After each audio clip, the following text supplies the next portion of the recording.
All right, now the first time we did this, my hair was fucked up the whole time, and neither one of y'all told me about it. So I hope we're better friends now.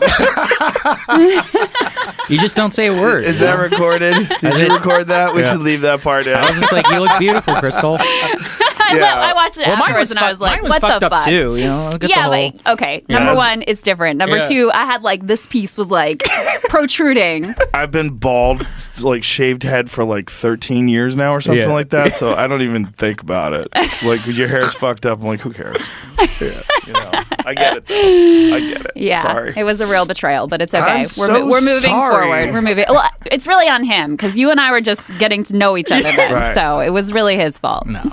Dude, you guys are a very unusual combination. It's very funny because they're like having someone who's on the right and having someone's on the left. It's usually like some sort of a formulaic thing. It's like, you know what I think of? Hannity and Combs. Yes. Do you remember that? Yeah. Oh, God. Well, because it was fake. That was the thing. Exactly. It's kind of hard to describe what we do. Because if you say, like, you know, we're on the right and we're on the left, it does sound like this sort of thing that, like, I'm a little bit rock and roll. Remember that? Yes, or like that terrible CNN show Crossfire is the other thing. Who was on that one? Well, the original one was Tucker. Paul Bagala. Tucker. Fuck, there were two And then they others. did the reboot of it, which was rough. Tucker was on the right and Bagala was on the left, And Tucker used to have bow tie on. That was when he had the bow tie. And he's never lived down that. Like, people still, in their head, I feel like that's the picture they get of Tucker, even though he hasn't worn it. But it's just like seared into people's memories that That's this is Peter what this man Hotez, wears. Too. There's something about bow ties. There's Crossfire. Yeah, there it is. Oh, that's Carville? And there's the infamous Jon Stewart when he just destroyed that. Yeah, and then they did the remake with Newt Gingrich. Oh, my Remember that? Oh, yeah, Elliot Spitzer was on there, right? No, that was another terrible show. So Newt Gingrich and Van Jones. And that was Stephanie Cutter, who was one of the most unlikable people ever created. And then Essie Cuff is actually a long time. She and I were at MSNBC together, so she and I are friends. So I can't say anything bad about her. She's a very nice person. Yes, I love her. Yeah. Yep. So anyway, I don't know that who was that other Crossfire. lady is. Stephanie Cutter? She worked for Obama. She didn't like. Yeah. I think. Was she a Hillary person? I can't remember. Yeah. Anyway, it was bad. Anyway, that's not what we're doing. I hope. What is really no, you're not doing that at all. But what is really fascinating is that having these long form discussions, like you guys do, uncensored and undirected, right, without an executive leaning over your shoulder and telling you what to do. It's the best way to discuss things. Yeah, and when I get to hear from a reasonable person on the left and a reasonable person on the right who respect each other, it's like, it gives me hope. Like, hey, we can all get along. Like, we can sort through what's good and what's bad. It's possible. That is actually the core goal of the show. Because, I mean, we are living through incredibly, like, politically fraught times where you have a lot of people whose whole business model is to persuade you that, like, half the country hates you and is destroying the country and it's existential and we're headed to civil war.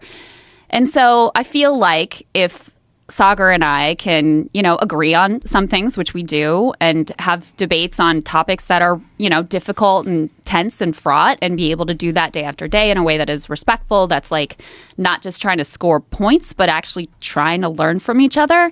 You know, I hope it makes a small difference in the political atmosphere. Yeah, I mean, what I'm most proud of in our analytics is like half the audience is genuinely right and half the audience is genuinely left. And one of the pitches that we give our people, we're like, hey, if you're going to support us, like, you're not going to agree all the time. So you're almost conditioning people to be like, hey, this is a message that I'm buying into. And I think the most impactful, like, sometimes you'll meet people or whatever, and they're like, man, you know, I watched the show with my dad. And I'm just like, Dad, like, Krystal's what I believe. And Dad is like, I'm with Saagar on some things. And then we sit down and we talk about it afterwards. And like that, we're building that for people. That's so important, man. Yeah. It's completely so important. gone. Because that is one of the dangers in independent media. There's a lot that's so exciting about independent media right now. I mean, you see the traditional media is just like dying. The ratings are failing. People are abandoning them in droves. Obviously, trust has completely fallen off a cliff.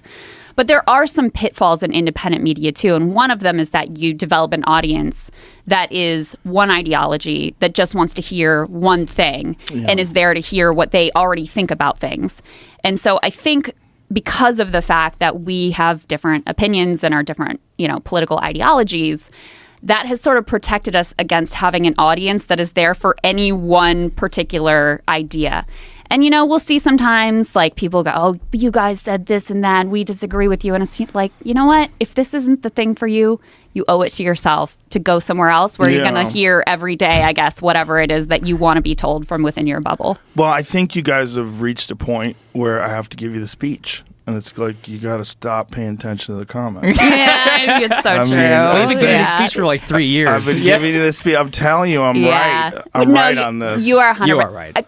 Kyle actually preaches this to me all the time, too. Yeah. So No, Kyle's indoctrinated. Yeah, he's fully bought in. He's fully on board with the philosophy. It's so true, though. It's true. Yeah. It's like you feel like you should engage with your fans and everything like that, but you just got to tell them, look, I love you guys. I'm not reading your shit.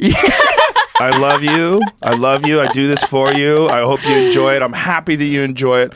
I'm not reading your shit. The hardest is whenever it's like people who pay, like help support the show, and they'll be like, I pay $10 a month, and like I pay you to represent me. I'm just like, all right, man. Yeah. Like then maybe you should cancel because that's actually not what we're here for. Not reading that. Yeah. I'm not engaging. Yeah. I'm not fuck you and you. Yeah. I'm not going to do that. God, that shit will get in your head too. Yeah. It will, and it will 100%. mess with you in terms of like just your clarity of thought. So 100%. I mean, the trade-off is sometimes people do have good critiques, valid Yes. critiques, good ideas, whatever. So 100%. you do, there is a trade-off there. You're missing but some of that. ultimately, I also buy into the Rogan philosophy of just don't read the shit and you'll be a lot happier. You guys get bigger and bigger, the numbers become more and more untenable. It just becomes ridiculous. Yeah, and that's true, you too. can't engage. And it's also, we are creatures of community. And when there is any negativity, that negativity gets highlighted so much more so than positivity. And by the way, you don't need positivity. You're good. You guys know you're good. You guys, you know what I'm saying? Like, you're objective. Neither one of you is crazy. You Sometimes. Yeah, but you're not. You don't have a distorted perception of what you do. You guys do great. You do great work. You try hard. You can't, like, those little negative ones, they will get in your fucking head. Yeah. Because we're creatures of community. And that person that you don't know that lives in fucking Indiana that is on meth and is, like, really mad because, the progressive in her district doesn't represent her views. And she's, like, typing the meanest fucking shit. Like, even though you know that that's nonsense, this is probably a crazy person, that's in your head now.